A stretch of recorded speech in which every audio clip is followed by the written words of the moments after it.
background is probably going to be a problem. Otherwise, I think it could be great. And I was like, yes and yes, I'd like to meet Spinek if you'll let me. And here we are. A non-technical, sales-driven, multi-time founder from New Jersey who spent his career in HR tech with a Czech Red Hat engineer who grew up on cloud infrastructure is an odd couple. And I think we're going to dig into that pairing in a second. All right. Thanks, everyone, for joining us today.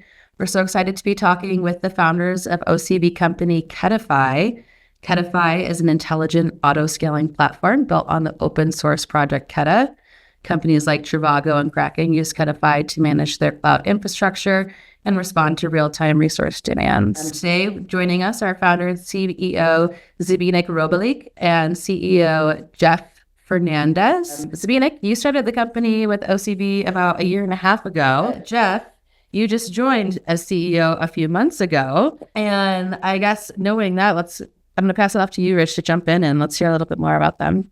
Yeah, as you guys know, we're doing this series to cover a variety of different companies in our portfolio, each of which has a very specific founding story and founding team. And I thought you guys would provide a pretty unique perspective because, Zbigniew, you grew up with this project and have been working on this company for over a year. And Jeff comes from outside the space and has been there a month or two. And I thought that maybe you guys could provide a pretty unique perspective on what that's like. And so, Zbigniew, let's start from the very beginning. Tell me who you are, where you're from, before Kedify, before Keda. Where'd you grow up? Where'd you go to school? How'd you start your career? Yeah, thank you, Rich. So my name is Zbigniew, hard to pronounce name. I'm from Czech Republic, Central Europe. I was born and raised in a small village and then moved to a larger city called Brno, which is probably unknown to most of the people. But anyway, I studied there at university and started, working on my career and working at IT. For a long time, I've been doing stuff around open source, so open source was the stuff I've been doing maybe more than 12 years. And it's exciting. It's a kind of different experience when you are talking to engineers that they don't have a experience to work on open source. So it's very unique,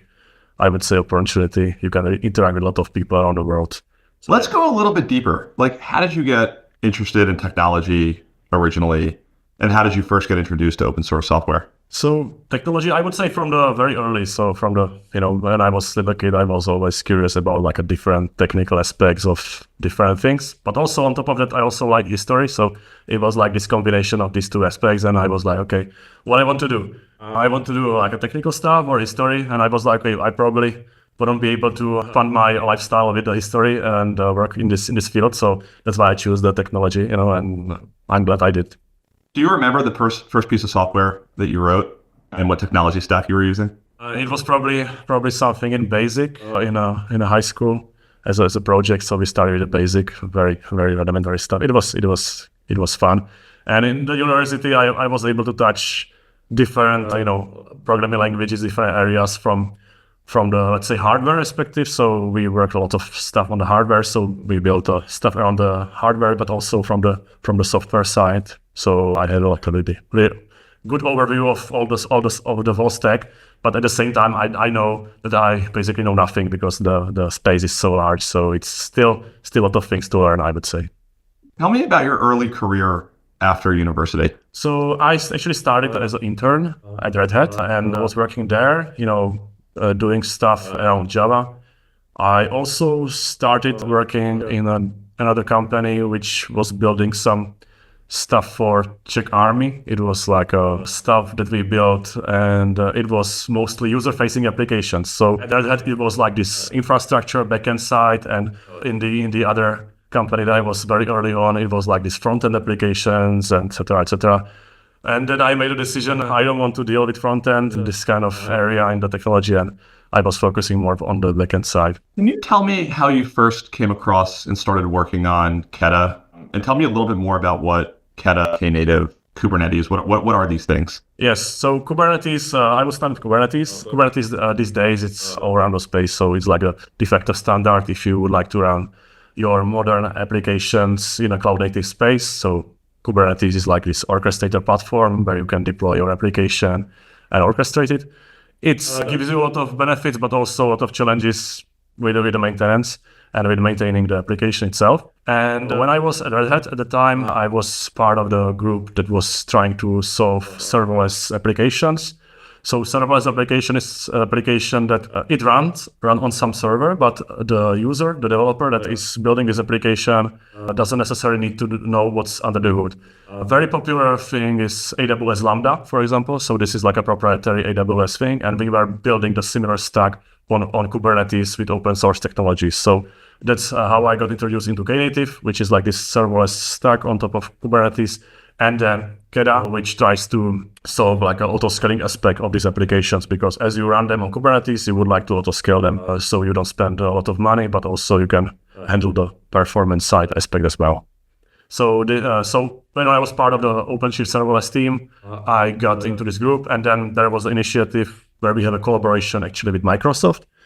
So, and that was something, I was interested in. So I joined this group, and we started doing a bunch of prototypes around auto-scaling on Kubernetes, because it was a thing that hasn't been covered yet. And this is basically how Keda started. So we started a prototype. The prototype was nice. So then we brought up the project into Foundation to CNCF, which is today still, serving the customers and users. At any point in time while you were at Red Hat working on these technologies, and Keda in particular, did it ever cross your mind to start a company either around that project itself or with some other starting point in software? Like, did you ever think about yourself as a founder? Was that an ambition that you had? This is a good question, actually. I would start probably with a personal aspect here, because at the time when we actually launched Kedify, I was in the, let's say, moment of my life when I was thinking, okay, I'm doing like this engineering stuff for a long time, building the similar stuff on open source. I would like to try something else.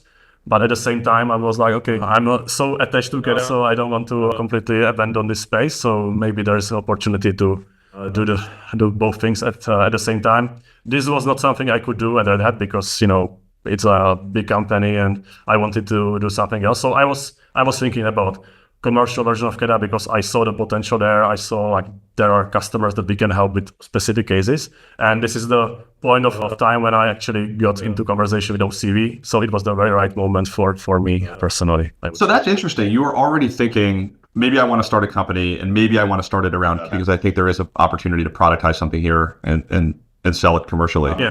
But I was still not completely sure I should do that, because it's a huge task, especially not from the technical point of view, but you need all the things. If you would like to run the company, you need to process a lot of things around. So this is actually where OCV helped me a lot on this. Well, tell me about that. Tell me about the initial outreach. So I'm assuming you received an email from somebody on our team. You don't know who we are, where we're from. Like, what's the initial? Yeah, so I started Googling, what is this, OCV about? Actually, obviously, I knew Sid. I knew who he was, so I was like, okay, this is really nice, because I was at that point of time when I was thinking, I should do something, and when I saw that Sid is behind OCV and aspect is around open source and open source project, I was like, oh, yeah, this is very interesting. This is like a not regular VC, so let's try to do this kind of stuff. It will be fun. I have a whole bunch more questions about what the first 18 months of your life building an OCV company, but I'm going to turn it over to Jeff for a little bit.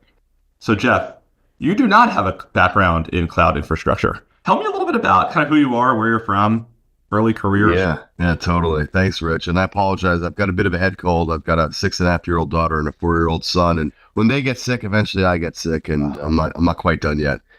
So I'm sitting here in my home office. I live in New Jersey, about 15 miles northwest of the George Washington Bridge. I'm with my wife and our 2 kids. And so my background, I grew up 20 minutes east of here in a small town called Duma. I graduated from college in 2005.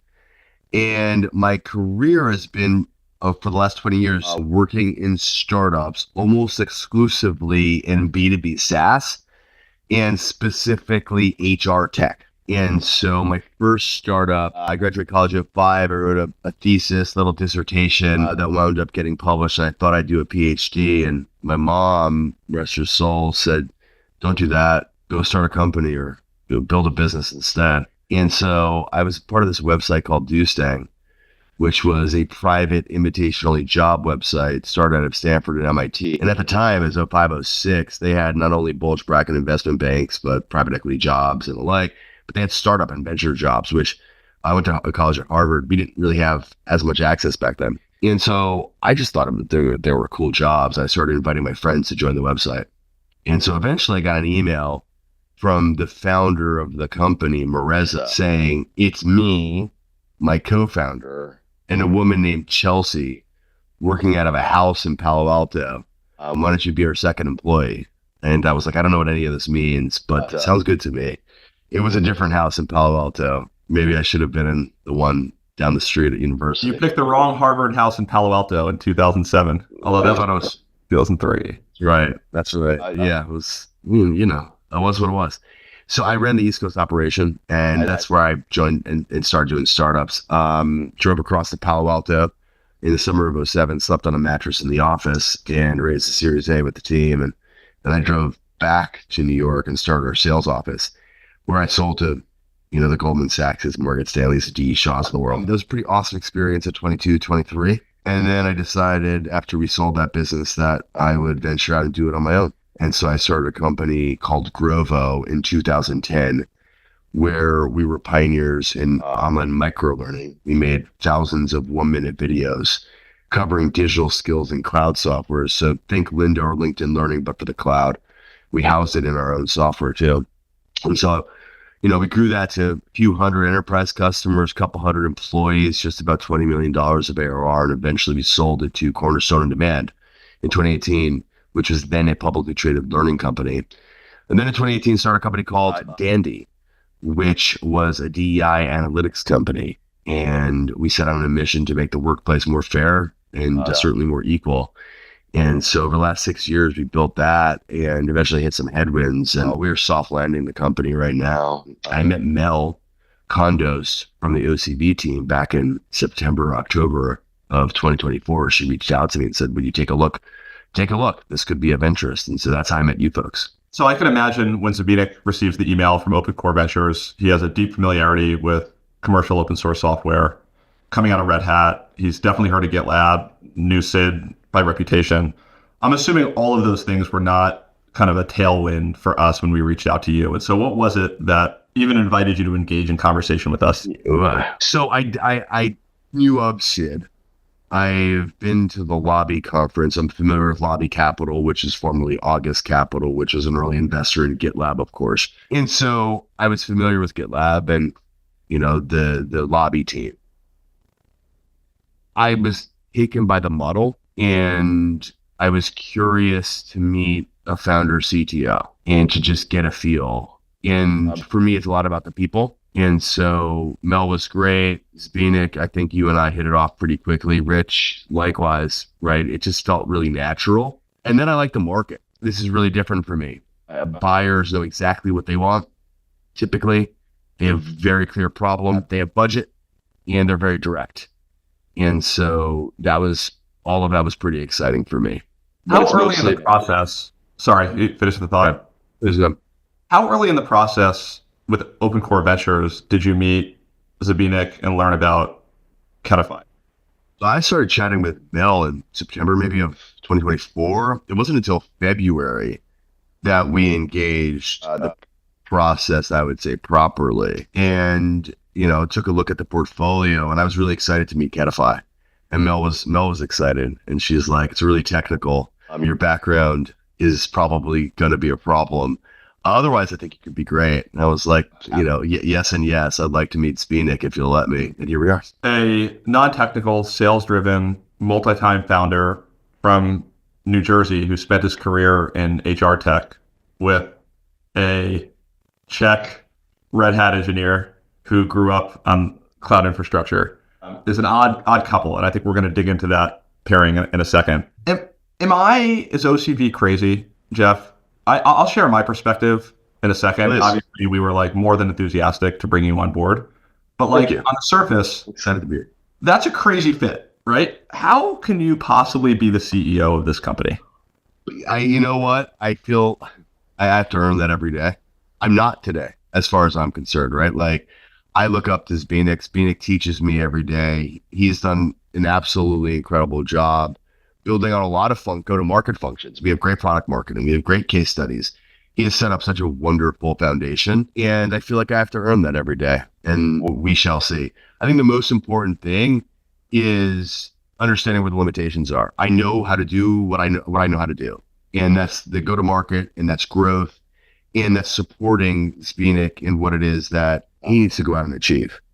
And I think in the very near term, we need to grow the business. And so one of the first things that we met the team, Zbigniew and I were joking around. It's like, I don't want to change anything about what's happening right now. Like, it's working. There's no need to change anything. And what we need to do is figure out how to grow.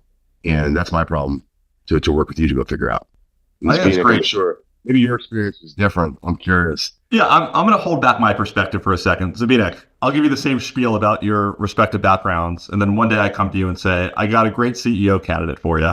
Would love for you to meet him. And my guess is, on the surface, you had to think we were crazy. Absolutely. And, I'm usually going from my, background. So I'm like direct, and, honest, so I was like, are you crazy, because this guy cannot, do the job. But on the second thought, I think it's a great fit, because this is the thing we need to grow. So, when I started from my technical background, and all this kind of stuff, so I needed to learn a lot of things, and still I don't know a lot of things around the business. So I believe this is a very, very good fit, because Jeff, with his great experience, he can help us shake the business. So on the second thought, I think it's a very good combination, actually. I have a very strong opinion here, because I did not grow up wanting to build payment infrastructure for vertical SaaS companies. I don't know if I would have known what that was upon graduating college when we started our company.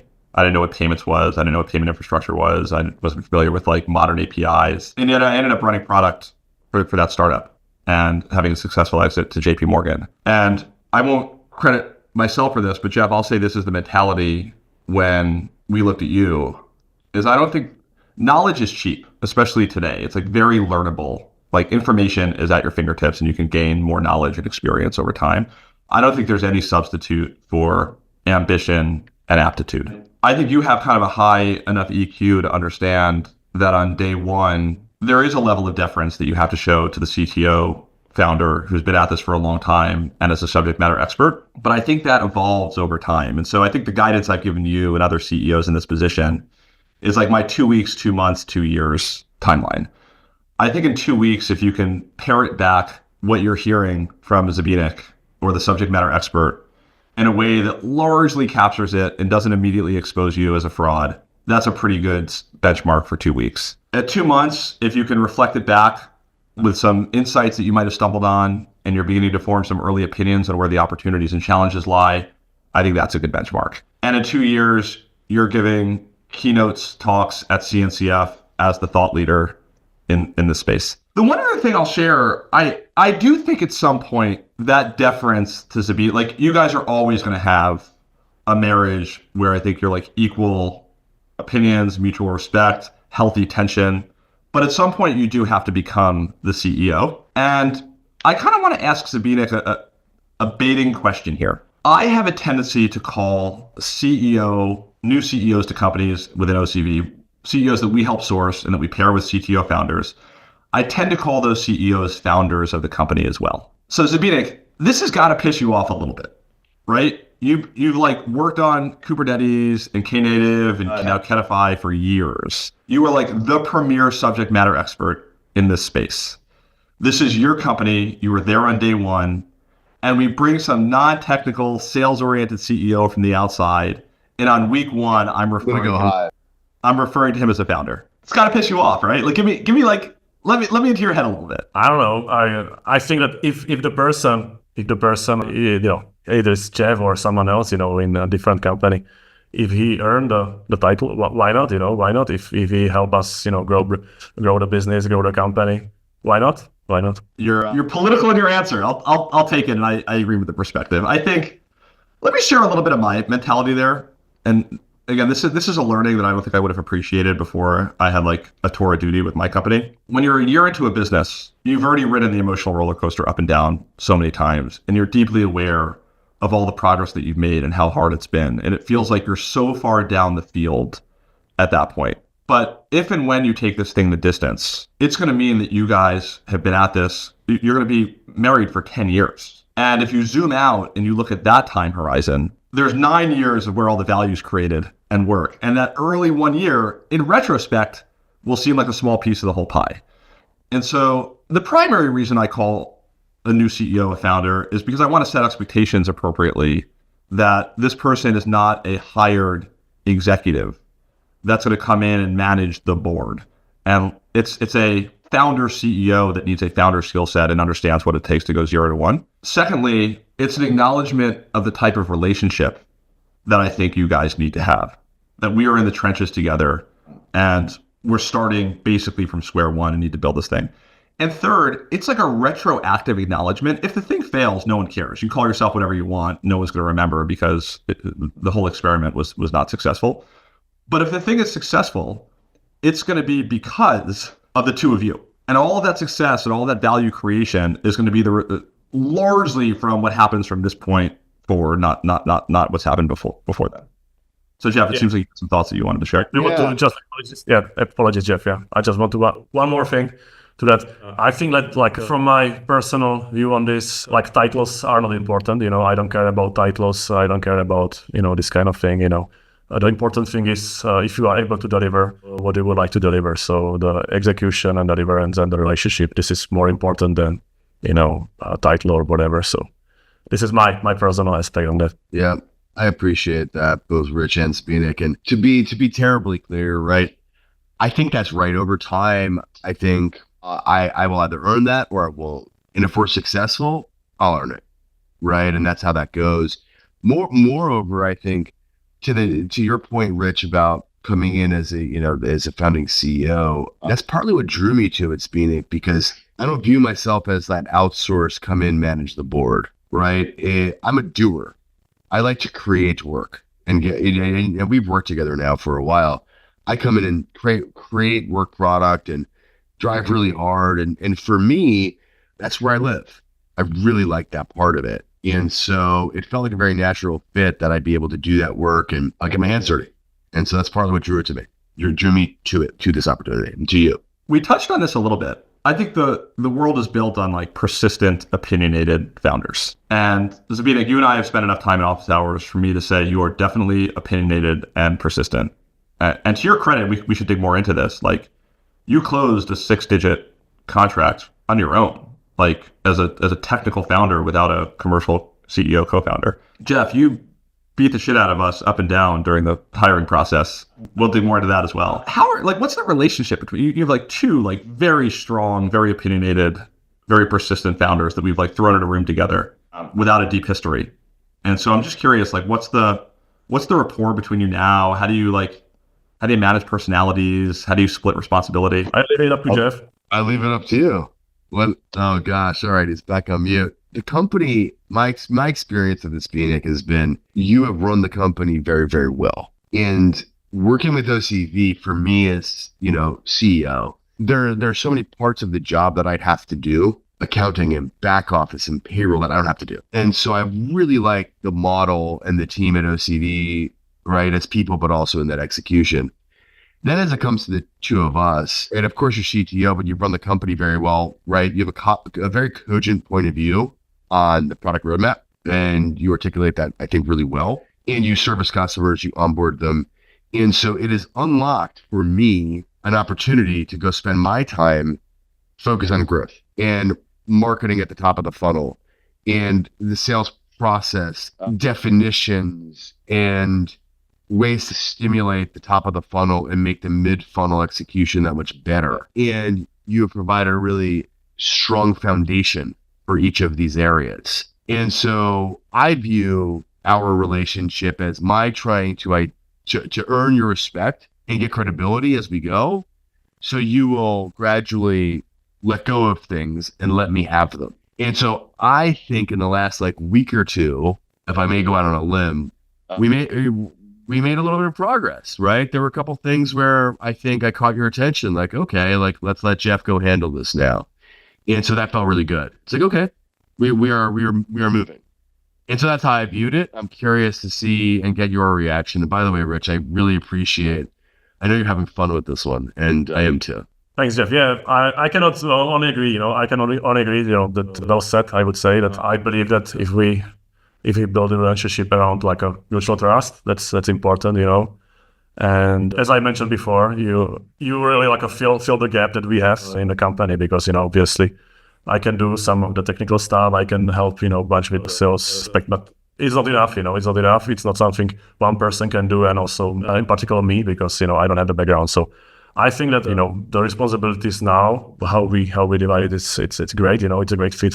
To give you a chance to slowly get all the additional aspects of the field of the business. And I believe that by navigating the business aspect, then talking to the customers from there, this is great because it give you the overview. So I'm happy to have you on board. So Thanks, Brandon. He also shared in one of our first team meetings, the team are all like introducing themselves and they're like, we like beer. And I was like, all right, which kind of beer? Pilsner or Raquel, right? And so I went out and I bought like Czech beer, and my wife's like, you need to stop drinking so much Czech beer. But I was like, it's so good. I'm going to move past the founder relationship after one more just thought on my end and dig into some of the, I think, technicals of the project itself. But I recently celebrated my 10-year wedding anniversary with my wife. And I spent 10 years, almost to the day from inception to exit, with my co-founder, who was my freshman year roommate in college and like lifelong best friend. And yet, despite those two formative relationships, I believe more than ever in arranged marriages. Because at the end of the day, it's a commitment to the end goal and to honor those shared values. And it's the work along the way that allows that to be successful. And I think you guys have a long way to go before you've proven that out, but I think you have the right mentality and are off to the right start. It's fun to watch that come together. So Zbigniew, tell me a little bit more about like building on a project that is maintained by the CNCF. And the context here is that for OCV companies, when we're identifying projects that we can build commercial open source companies around, it's often pretty convenient when we have like the original author, who's also the current maintainer of the project, that's now the CTO of the company, because it makes it very, very easy for us to tie the open source funnel to the proprietary features of the commercial product.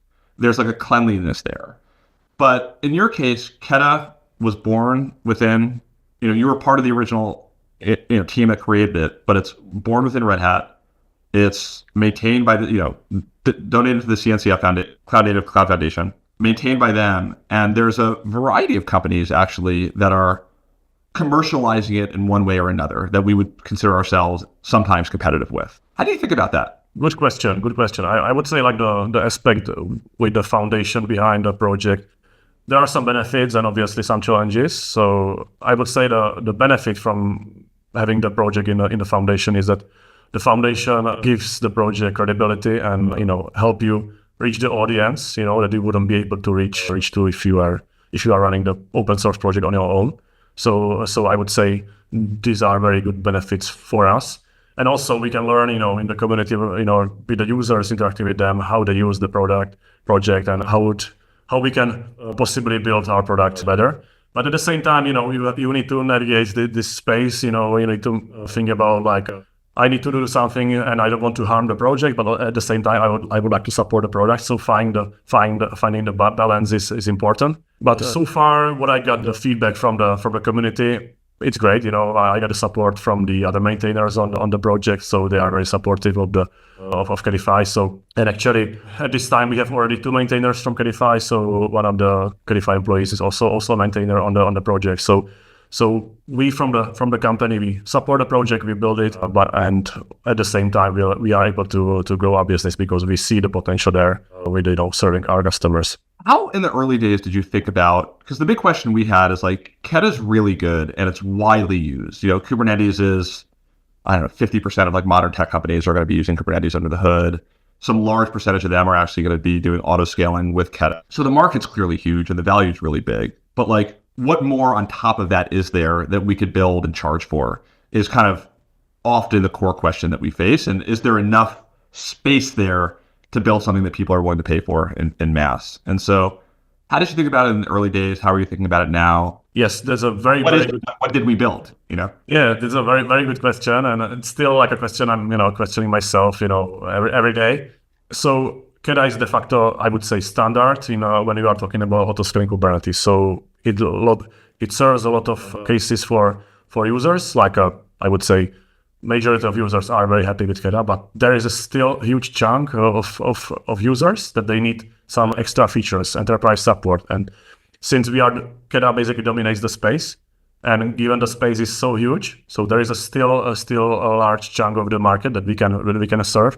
And our focus at Kedify is more on the mission critical things, mission critical deployments, real-time auto-scaling, HTTP-based auto-scaling, which is more complex, more harder to achieve from a technical point of view than the stuff that's supported by Keda in its core. So I see there is still a huge potential there to build on top of the core, which is great because the core is already battle tested. But if you would like to run Keda at scale, larger deployments, you need to connect also multiple different things. So this is the area that we would like to help with. So we would like to still support the project so that there are all happy open source users, and on top of that, serve the large enterprises and companies with special needs. Jeff, how long have you been in the saddle? 1 month, May 9th. Okay, 1 month, May 9th. Give me the pitch. Give me the pitch. Okay. What do you guys do? What do we do? I mean, Kedify is an enterprise version of Keda, which is an event-driven autoscaler that sits on top of Kubernetes. So companies that are at scale that get an unpredictable amount of traffic, right, or usage, they need to be able to scale up processing power. And this saves both time and money, right? And also it improves the performance of the site. And so typically we work with pretty large organizations that have a need for what we do. We currently focus on CPU, and we are currently working with design partners to move to GPU to work on AI workloads. And so our vision is to be the auto-scaling company, right? When you think of auto-scaling, you think of us. That's really good. I'm gonna try to catch you. I'm gonna keep going. Oh, no, don't. That's what I got. Zabinik mentioned HTTP-based auto-scaling. Yeah. I don't know what that is. And I know that Keda has, I mean, clearly it's event-driven. What's the difference, and why is what you guys are doing accretive? Yeah, so I know you know the answer. Okay, I will do that to Jeff. Okay. Business journey. Yeah. Thank you, Zbigniew. HTTP is traffic, right? And so what we're doing, how is it different, is that it's unpredictable. And so Kubernetes typically works horizontally really well, that infrastructure, right? But CPU specifically doesn't, it is a lagging indicator of usage. It doesn't sense what's coming as a leading indicator. Whereas, so what Kedify does with 70 connectors, of which, right, you could get and create your own metrics, right? Essentially, what are the leading indicators that you see as the operator, as the CTO, as the DevOps team that predict that usage is coming? And so that's what we do exceptionally well. It's entirely configurable. And it does it not only if you're on AWS, but if you use, GCP or Azure on-prem, it's single observability as well. And so I think that separates us. Moreover, right, if you're using Keda specifically as an open source project, then it's wonderful. You need to staff it because you need to maintain it as you go. Whereas with Kedify, right, we do that for you. How did I do that? You mentioned AI. So when we first, Keda has been around pre-evolution of modern LLMs. It's being used by most modern tech companies across the stack, independent of AI. There's now this AI use case, and you mentioned CPU to GPU. Can you explain that to me a little bit more? Like, what's unique here with AI that you think creates a new opportunity for Kedify? Do you want me to cover it, or do you want Jeff to cover it? I'll let Jeff take a break on this one. Zabinik, what do you think? Awesome. Right. Awesome. I just want to acknowledge what Jeff mentioned. That's completely correct. And then with the AI workloads, so when we are talking about your traditional workloads, which is the applications you have to do, all the applications that you can see deployed in your infrastructure, and then because AI boom is here, you would like to also run some AI workloads. And for example, for compliant reasons or for cost reasons, or you would like to use your own model, you don't want to use these external services. You would like to host the models yourself in your infrastructure. Zabinik, I'm going to let you have the last word. 18 months into this journey, give us some reflections. Yeah, it was fun, challenging, I would say. Challenging, a lot of things I thought it will be hard. It was actually harder, but at the same time, very exciting. I get to meet a lot of interesting people. I get to work with a lot of, great people. So it's fun. I would say it's fun. It's a level 3 type of fun. Yeah. All right, guys, thank you so much for the time. Erica, thanks for putting this together. looking forward Thanks, to folks. working with you both and watching you build a huge company. Thank you. Thank you, guys. Thanks, folks. Thank you.